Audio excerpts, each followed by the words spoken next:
பேரறிஞர் அண்ணா பிறந்த நாளுக்குள் அதிமுக ஒன்றிணைய வேண்டும் என 10 நாட்கள் செங்கோட்டையன் கெடு விதித்திருந்த நிலையில் எடப்பாடி பழனிசாமி தற்பொழுது அதிமுகவுடைய மூத்த தலைவர்களுடன் அவசர ஆலோசனையில் ஈடுபடுவதாக தகவல் வெளியாகியிருக்கிறது.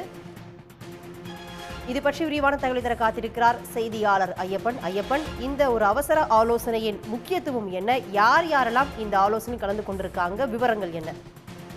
நிச்சயமாக மக்களை காப்போம் தமிழகத்தை மீட்போம் சுற்றுப்பயணத்திற்காக 2 நாள் சுற்றுப்பயணத்திற்காக அதிமுக பொதுச் செயலாளர் எடப்பாடி பழனிசாமி நேற்று நள்ளிரவு திண்டுக்கல்லில் உள்ள சொகுசு விடுதிக்கு வருகை தந்தார்.